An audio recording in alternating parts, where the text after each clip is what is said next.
entre innovation technologique, énergie renouvelable et nouvelle mobilité, on voit que le futur des sports mécaniques se dessine aujourd'hui.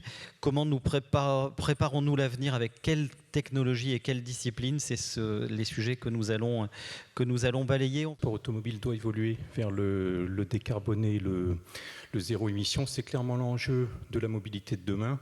Et il nous semble que le sport automobile doit être effectivement à la pointe de cet enjeu et aider le développement de cette technologie pour la mobilité de demain. Donc, oui, il y a des progrès, mais malgré tout, les temps de recharge restent longs et l'autonomie reste quand même limitée. Tout ce qu'on voit en termes de progrès, malgré tout, on sent bien qu'il y a à un moment donné une limite, qui est un petit peu une limite physique. Une autre alternative zéro émission, c'est l'hydrogène, qui effectivement permet d'aller plus loin, donc d'avoir des voitures qui ont une plus grande autonomie, et puis également de les ravitailler pratiquement dans des temps de voitures essence. L'objectif et l'ambition de Beltoisi Technologies, c'est pas de faire les 24 heures du Mans.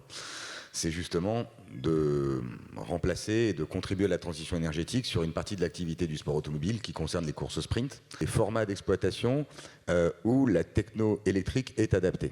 Et donc on a paramétré, dimensionné l'énergie, la puissance, le poids, la charge pour réaliser ces 20 fois 10 minutes sur la journée avec une alternance entre décharge et charge. Donc le sport automobile, il a une double vocation, c'est un laboratoire technologique pour les technologies du futur.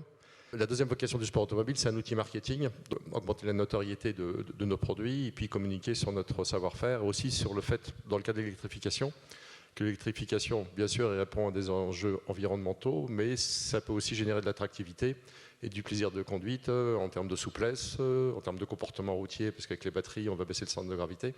Là, je parle du rallye, c'est un exemple, mais pour les circuits, c'est la même chose. Il faut aussi que toutes les infrastructures soient capables de supporter des charges de 2 MW, 3 MW, 4 MW en fonction du type de véhicule. So the FIM has a three-pillar approach to sport and the impact of the motorsport on society. So the first approach is making the sport itself greener, the actual racing. The second is the event, the whole, the trucks and all the rest of it. And then the third is the activity of motorcycling on the street. And this is giving us experience in writing rules for new competitions that we're going to have to run in the future, when more and more competitions have to be run as electric or electric only, or alternative fueled in some cases. There's new legislation coming that's going to look at charging points for vehicles. It doesn't specifically target motorcycles yet, so that's part of our work. And then obviously we're looking at other bits of legislation around urban mobility and things like that.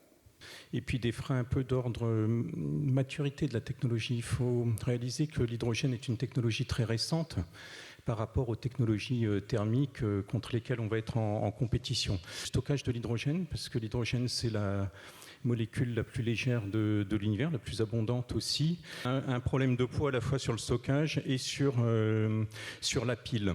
D'amener le sport automobile à accélérer ces technologies pour l'usage dans la mobilité de route. Ça, c'est absolument essentiel. Une espèce de dicton apocryphe qu'on attribue à Schopenhauer, mais en fait, l'innovation ou la recherche de la vérité, c'est toujours 3 étapes. C'est le ridicule. Quand on présente une technologie, dès que c'est en rupture, on change des paradigmes, donc c'est ridicule. Ensuite, ça fait peur. Et pour enfin arriver à la troisième, c'est une évidence. La densité énergétique, il y a le management thermique, pas seulement d'ailleurs au niveau de la batterie, aussi au niveau des moteurs électriques qui sont, quand ils sont utilisés à 100% de leur capacité. Donc tout ça sont des challenges qui sont à relever. Mais vous pouvez adapter finalement ces contraintes pour que ça fonctionne. Donc il y a au niveau de la techno, il y a évidemment des contraintes, mais elles sont surmontables en fonction de ce que vous voulez clairement réaliser et du cahier des charges que vous avez et là où vous voulez mettre les pieds. Après, sur un projet comme celui-ci, moi c'est quelque chose auquel je réfléchis depuis 6 ans. J'ai un peu la tête dans le guidon. Je me focalise pas sur un contexte réglementaire. Il y a déjà des courses 100% électriques en France et à l'étranger. Donc à partir du moment où il y a un promoteur qui va présenter une catégorie au niveau réglementation, formation diverses et variées, eh bien ça va s'adapter. Je ne pense pas que les instances freinent ce qui aujourd'hui est largement favorisé sur la route de tous les jours.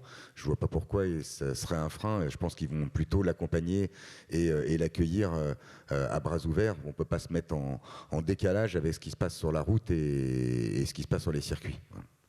Je pense qu'il y a une voie qui est la voie électrique et puis il y a une deuxième voie qui est véritablement de conserver ce qui existe actuellement. Et donc je reviens sur les moteurs à combustion interne avec tout ce qui peut être fait autour sur l'hybride, comme j'ai dit, récupération d'énergie, avec ce dont vient de parler Bernard Niclot, l'évolution également sur l'hydrogène.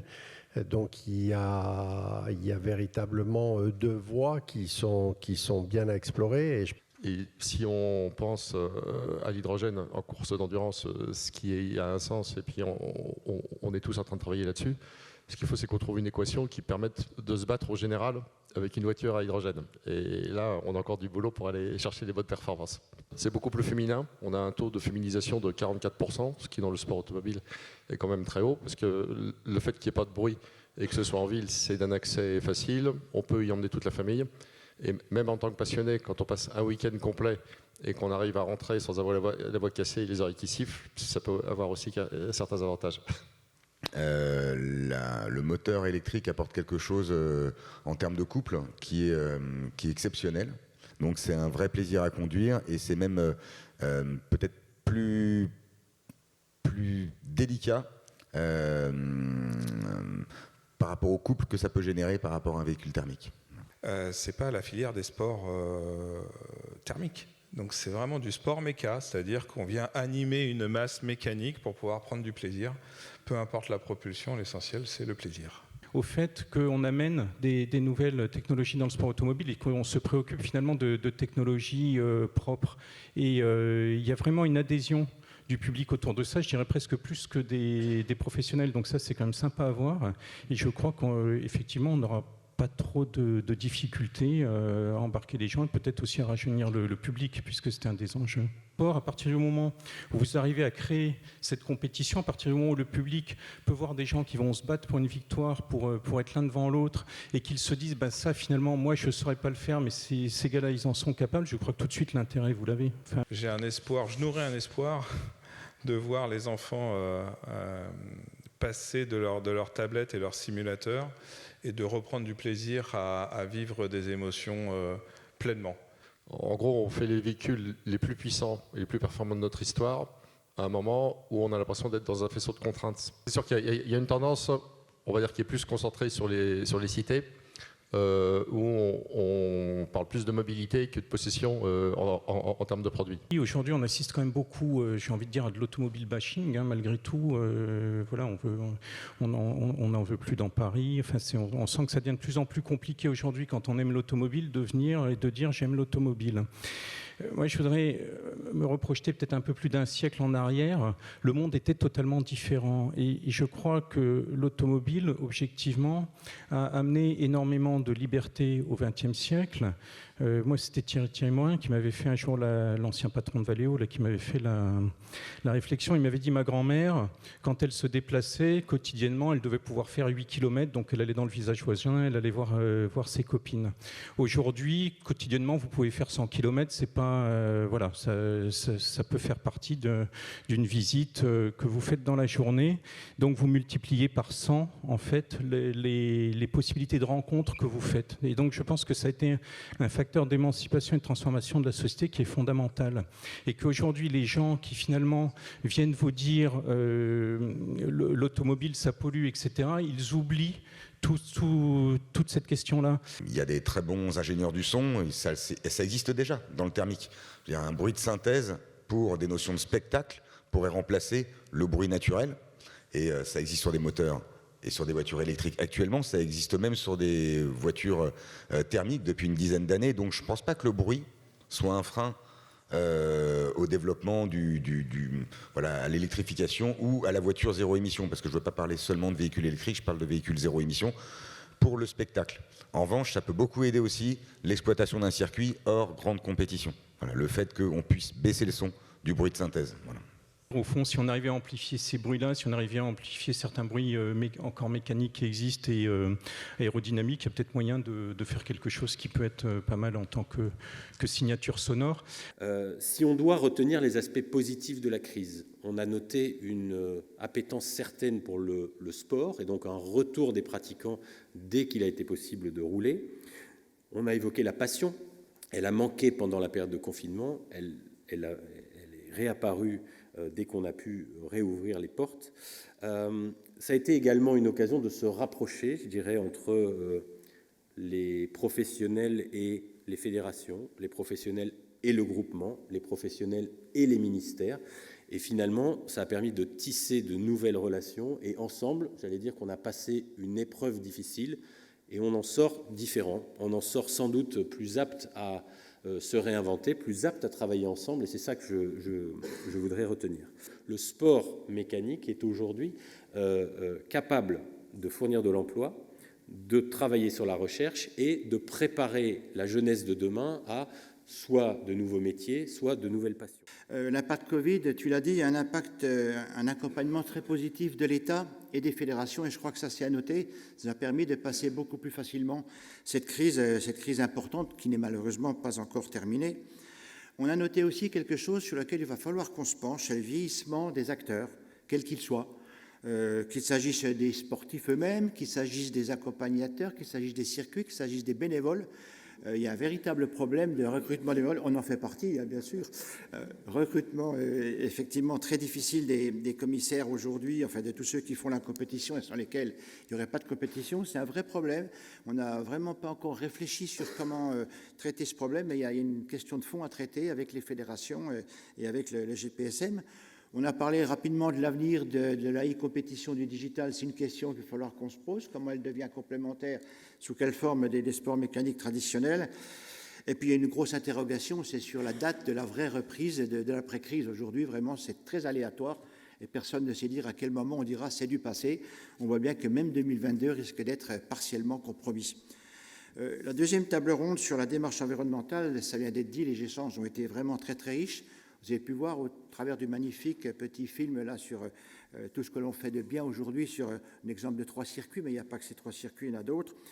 Il reste la problématique des émissions sonores qui est vraiment l'épée de Damoclès qui pour moi reste au-dessus de notre tête. On voit bien qu'aujourd'hui les riverains sont très affûtés, ils ont des juristes, ils ont des avocats, ils connaissent tous le décret du 7 août 2017. Voilà, donc ils savent qu'ils peuvent nous attaquer.